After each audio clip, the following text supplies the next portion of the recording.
Friends, कैसे हैं आप सभी लोग। स्वागत है आप सबका परफेक्ट वर्ल्ड की नए नोवेल एक्सप्लेनेशन वीडियो में। तो दोस्तों, आज अभी हम लोग डेली एक episode world defined Dan God और एक एपिसोड परफेक्ट वर्ल्ड के लिए कराएंगे। परफेक्ट वर्ल्ड की वीडियो को हम लोग 40 मिनट प्लस बनाने की पूरी कोशिश करेंगे। और साथ में जैसे अगर संडे को होता है हमारे 15 सब्सक्राइबर्स हो जाते हैं तो एक बोनस वीडियो आया करेगी। हम लोगों ने एक पोल डालेंगे जिसमें आपको वोट करके बताना है कि आपको परफेक्ट वर्ल्ड की वीडियो एक्स्ट्रा चाहिए डेली या कि वर्ल्ड डिफाइंग डैन गॉड की। तो चलिए दोस्तों, अगर आप लोगों ने चैनल को सब्सक्राइब नहीं किया तो सब्सक्राइब कर ले, वीडियो को लाइक कर दें और इसी के साथ हम लोग इस एपिसोड को स्टार्ट करते हैं। तो पिछले एपिसोड पर इससे पहले थोड़ा सा रिकैप कर लेते हैं। तो पिछले एपिसोड में हमने देखा था कि किसी एंसेस्टर ने एक एंसेस्टर लैंड को खोल दिया था। जाकर देख लीजिए, मुझे पिछला एपिसोड उतना याद नहीं है। तो चलिए इस एपिसोड को शुरू करते हैं। किसी ने कहा, यह कौन सी एशियंट लैंड है। जैसे ही सील टूटी, इमोर्टल्स का खून बाहर बहने लगा। रेड पिच रेड कलर का मल्टी कलर डिवाइन रेडियंट ऐसा चमक रही थी जैसे ब्लड डायमंड्स और हवा में तैर रहे हों। ये ऑरा देखकर ही रूह तक कांप उठती थी लोगों को। किसी ने कहा, यह सिर्फ खून नहीं था, ये इमोर्टल ब्लड था। इतना डोमिनेटिंग पावर जैसे जिंदगी, सोल सब कुछ मिटा दे। सीहाउ को रियलाइज हुआ। सीहाउ ने पहले भी इमोर्टल ब्लड देखा है, लेकिन वो सिर्फ रिफाइंड बूंदें थी जैसे जिनमें से किलिंग इंटेंट निकल चुकी थी। पर ये ट्रू इमोर्टल ब्लड था। अगर इस ब्लड को रोका ना गया, एक भी ब्लड सेक्ट मास्टर को सीधा मार सकती थी। अगर वाइटल जगह पर गिरा तो सोल तक डिस्ट्रॉय हो सकती थी। दोनों साइड चार्ज करते हैं, दूसरी तरफ के लोग चिल्लाए। उन्होंने इमोर्टल मेल्टिंग पॉट एक्टिवेट किया और आगे भागने लगे, क्योंकि ये फील्ड एंशिएंट रियलम का राज छुपाए हुए थी।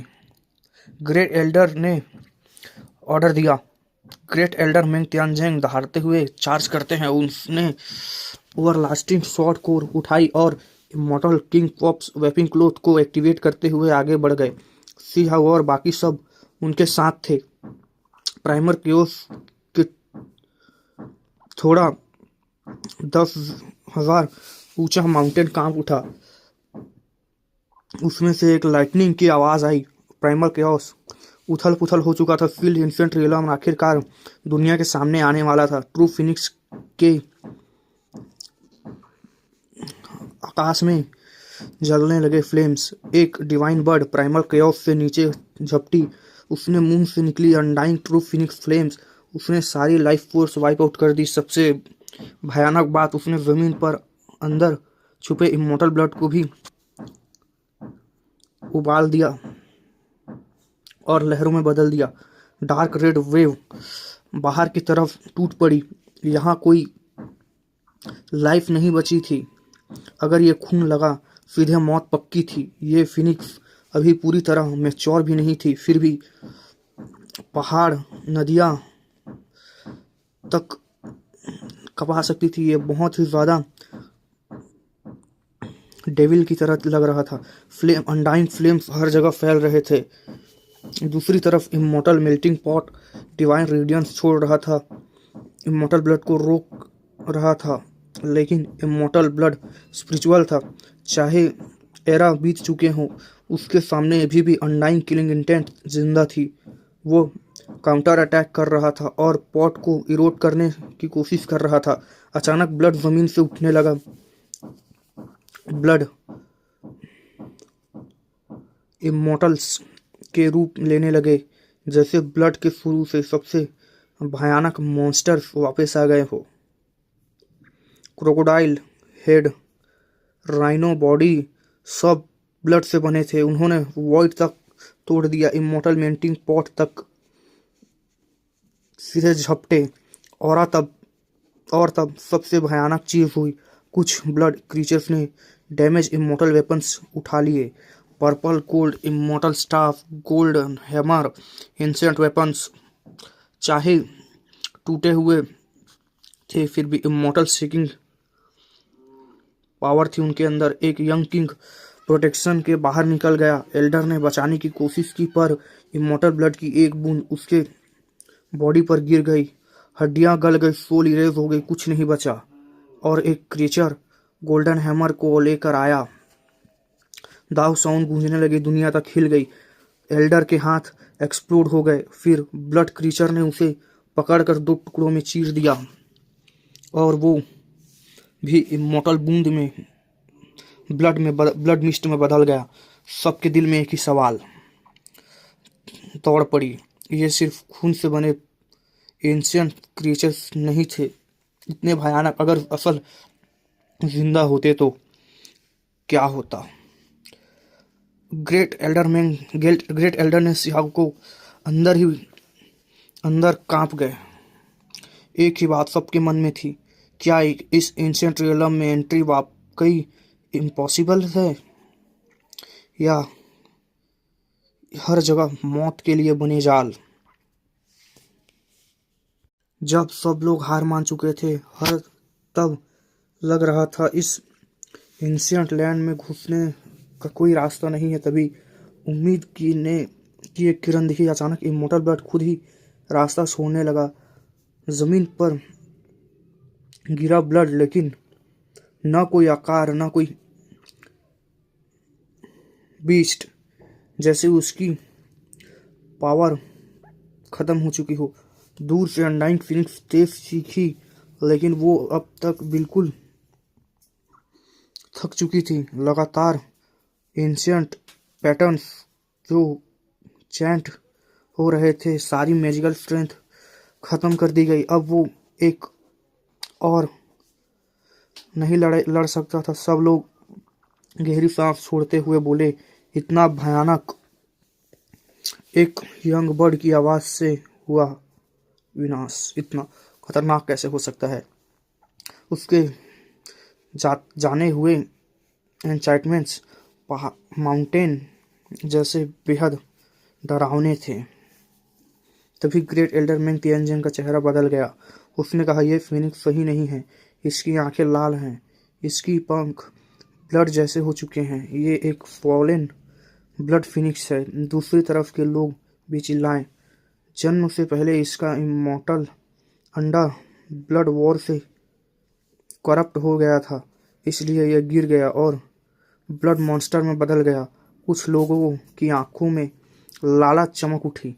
इसे हमारी दुनिया में ले जाओ, इसे अपना बना लो, क्योंकि इमोर्टल एंशिएंट एरा के fallen blood phoenix, fearless lion, black evil dragon जैसे जीवों में इस दुनिया पर हमला करने में बहुत बड़ी मदद की थी।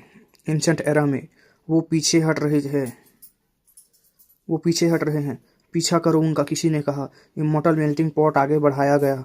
अब दूसरी दुनिया के लोग सच में एंशिएंट रियलम में घुस चुके थे, लेकिन सब बेहद अलर्ट थे, क्योंकि इमोर्टल ब्लड का सिर्फ एक अटैक और सब कुछ खत्म हो सकता था। ग्रेट एल्डर ने iron blood war banner activate की और ब्लड को एब्जॉर्ब करने की कोशिश की। तभी दूर से एक मॉन्स्टरस एनर्जी फ्लक्चुएशन आया। जमीन तक गरजने लगी। एंट्रेंस के पास एक विशाल कब्र कांप उठी। जमीन पर पड़ा ब्लड, टूटे हुए इमोर्टल वेपन सब उल्टे बहते हुए कब्रों में वापस चले गए। उनके सामने लोहे के जाइंट माउंटेन्स बैंग बैंग की आवाज छोड़ रहे थे। इमोर्टल टॉम्स दूसरी तरफ के लोगों चीख उठे। ग्रेट एल्डर का दिल भी जोर से धड़का। ये एक खजाना हो सकता था। तूने सिर्फ टूटे हुए वेपन से दुनिया हिला सकते हैं, पर सब जानते थे कि सिर्फ इमोर्टल ब्लड ही इतना खतरनाक था। अगर कब्रें खोदी गई तो सिर्फ इतिहास बाहर आएगा। लाशें फिर भी फॉरेन क्रिएचर्स खुद को रोक नहीं सके। एक मैजिकल आर्टिफैक्ट से कब्रें खोदने की कोशिश कर रहे थे। बैंग की आवाज आई, आर्टिफैक्ट टूट गए। वो आदमी लड़खड़ा गया। तब एक एल्डेस्ट फिगर बोले, इमोर्टल मरते भी हैं तो उनका अपमान नहीं किया जा सकता। यहाँ एक इनविजिबल प्रेशर है, बेहद ही पावरफुल। पहले आगे विशाल माउंटेन्स सफ़ेद एनर्जी की लपेटे हुए तैर रहे थे। सबको लगा जैसे पंख निकल आए हो माउंटेन के। ग्रेट एल्डर की आवाज़ कांप उठी। क्या इमोर्टल एनर्जी है ये? वही सोच कर के नहीं, लेकिन इसमें इमोर्टल ऑरा नहीं है। किसी ने कहा, यहाँ पहले कोई इमोर्टल रहता होगा। स्पिरिचुअल लिक्विड की नदियाँ, रेयर हब, सब कुछ माउंटेन पर था, बिल्कुल प्योर और होलीनेस के साथ। ब्लड फिनिक्स की लाइट की लकीर बनकर अंदर की गहराइयों में घुस गई। सब उसके पीछे पर सबके मन में एक ही दुख था। अगर ये करप्टेड ना होती तो विसियस 10 की वंशज होती, के डिसेंडेंट होती, उसकी संभावना इन्फिनाइट थी। हाँ, 8,000 किलोमीटर के बाद सब रुक गए। हर चीज़ बदल गई थी। न घास, न लाइफ फोर्स। लाल ब्लड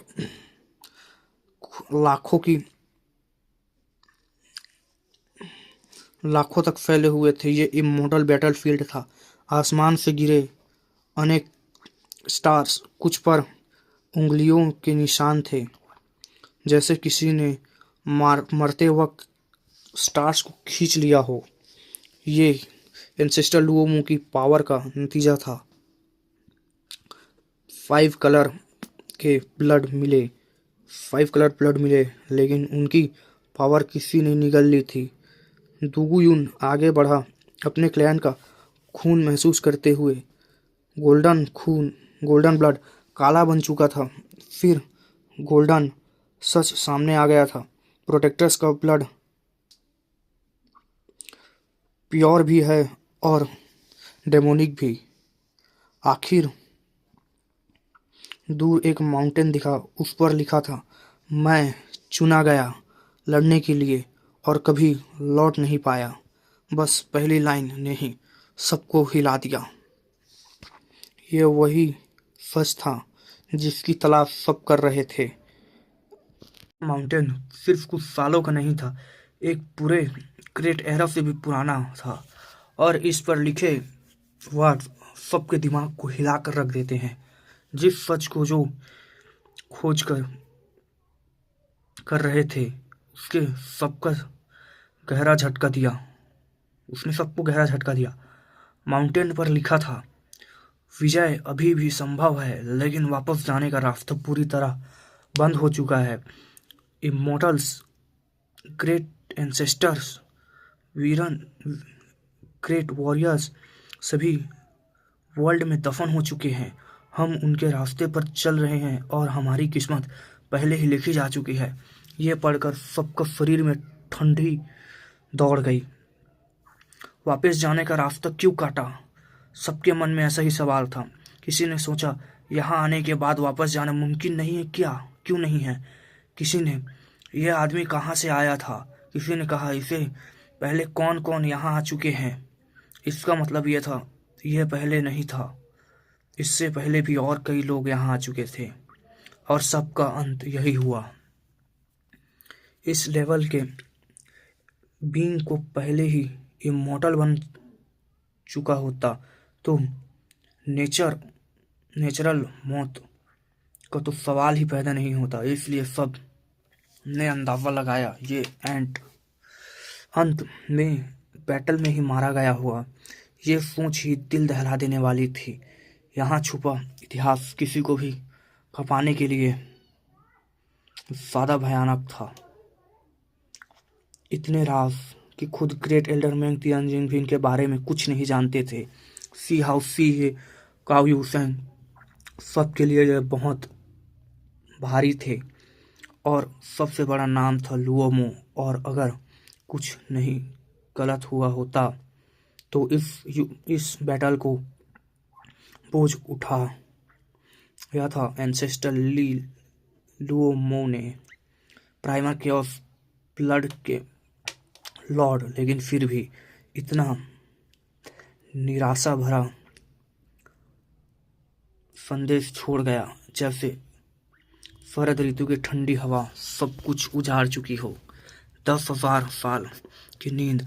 माउंटेन आगे कहता है, एक छोटी सी नींद और 1,00,000 साल बीत चुके हैं। आंखें खुलती हैं, समंदर खेत बन चुके थे। ये परेशान उठता है, ये क्वेश्चन आता है, ये बलिदान किस लिए? क्या ये इतना वर्थ इट है पूरा? उसके बाद मैं क्या कर सकता हूँ? ताऊ हार्ट का हिलना था। यह शब्द सब साफ दिखाता था इस लेवल के बीइंग को भी ताऊ हार्ट डगमगा चुका था। शायद जो वो कर रहा था कोई अर्थ नहीं था उसका। इसी शंका ने ये वर्ड्स को डिस्क्राइब किया। ग्रेट एल्डर ने सब कुछ जोड़कर कहा, ये वर्ड्स लैंड ऑफ बिगिनिंग और वहाँ के एडमिनिस्ट्रेटर्स के खिलाफ एक अटैक का है। और ये बात और भी भयानक थी क्योंकि ये लोग इतने पावरफुल थे कि फॉरेन साइड्स भी हरा सकते थे, फिर भी किसी चीज से बंधे हुए थे। माउंटेन के लास्ट वर्ड्स से, जब वो दिन आएगा इंसान नहीं रहेगा, गॉड्स नहीं, और हेवन उलट दिया जाएगा। ये शब्द रीइंकार्नेशन है, एक युग का, ये एरा का अंत था और न्यू एरा की स्टार्टिंग। ये पढ़कर ग्रेट एल्डर का दिल तक दहल उठा। नीचे कुछ ऐसा वर्ड्स थे जो इमोर्टल एंशिएंट लैंग्वेज में नहीं थे। उन्हें कैओटिक एनर्जी निकल रही थी उनमें से। कोई नहीं पढ़ सकते थे, ग्रेट एल्डर भी नहीं पढ़ सकते थे उसे। कुछ फॉरेन लोग हंस पड़े। कितने निराशा भरी वर्ड्स हैं। हमारी किस्मत तो हेवन जीतने वाली है। लेकिन कुछ एंसेस्टर्स चुप हो गए क्योंकि ये लिखावट लुओमो ने लिखी थी। दोनों तरफ मॉन्यूमेंट्स चाहिए थे। आयरन ब्लड वॉर बैनर और इमॉर्टल मेल्टिंग पॉट टकरा गए। बैंग, तारे टूट गए, जमीन धंस गई और मॉन्यूमेंट पिघल गया बर्फ की तरह। लाइटनिंग उसमें घुल गई, सब कुछ धुल गया। प्रोटेक्टर्स के राज दुगुयून ने कहा, मेरे एंसेस्टर्स इसी जगह से आए थे जहाँ से लिखने वाला आया है। इसका मतलब प्रोटेक्टर सिर्फ एक क्लैन नहीं था, उनके जैसे और भी ट्राइब्स हुआ करती थी। ये सोचकर सबको डर में ला दिया। आगे लिखा था, काली धुंध उठी, फॉरेन साइड चीख उठी। ये हमारे एंसेस्टर अनडाइंग बीइंग्स हैं। 6 से 7 विशाल डेड बॉडीज आसमान में तैर उठी, लेकिन सारी एसेंस एनर्जी गायब थी क्योंकि किसी ने उनकी एसेंस निकाल ली थी। अब तो फॉरेन साइड भी डर गई। 5 लाख किलोमीटर बाद बैटलफील्ड खत्म हुआ। घास, माउंटेन्स, रिवर्स सब वापस आ गए, लेकिन कोई लिविंग थिंग नहीं। और आखिर में इमॉर्टल म्यूजिक सुनाई दिया। उन सामने एंशिएंट इमॉर्टल पैलेस 70 से 80 हजार फीट ऊंचा माउंटेन पर था। सब समझ गए, इसी जगह का दिल है, यही इस जगह का हार्ट है। यानी कि पूरी तरह से यही उसका, समझ जाओ यार तुम लोग। और तभी म्यूजिक का फोर्स दिखा। एक स्नो वाइट स्केलेटन छत पर बैठकर म्यूजिक बजा रहा था और उसके पास स्कारलेट फिनिक्स लाल आंखों के साथ सबको घूर रही थी। वो फिनिक्स प्योर किलिंग इंटेंट से भरी हुई थी। उसे देखकर लग रहा था जैसे वो यहाँ मौजूद हर किसी को जिंदा निकल जाना चाहता हो। ये कभी एक होली बर्ड हुआ करती थी, लेकिन अब उसकी आंखों में सिर्फ किलिंग इंटेंट और 5 कलर रेडियंस पंखों में दिख रहे थे। ये इमॉर्टल ब्लड अब एक फॉलन ब्लड फिनिक्स बन चुकी थी। टिंग टिंग टिंग टोंग की आवाज आई, इतनी मधुर धुन की इतनी गहरी कि सुनने वाले लगता है दाऊ को समझ रहे हों। ये कोई नॉर्मल म्यूजिक नहीं था, ये था इमोर्टल दाऊ म्यूजिक। किसी ने कहा यह कोई नॉर्मल म्यूजिक नहीं है, इमोर्टल दाऊ म्यूजिक है। मकान पर माउंटेन पर बैठी स्नो वाइट स्केलेटन म्यूजिक बजा रही थी। उसकी उंगलियों की हड्डियां सफ़ेद पतली चमकती हुई, बिल्कुल किसी नरी की तरह। वाह यार, क्या लिखा है। सबको इल्यूजन होने लगा कि हाँ, ये स्केलेटन नहीं बल्कि ये कोई ब्यूटी डिजास्टर लाने वाले। एक पल के लिए सबने उसका असली फेस देख लिया। मून को छुपा देने वाली ब्यूटी, फूलों को तक शर्मिंदा कर देने वाली काया, सफ़ेद ड्रेस, होलीनेस की मूर्ति।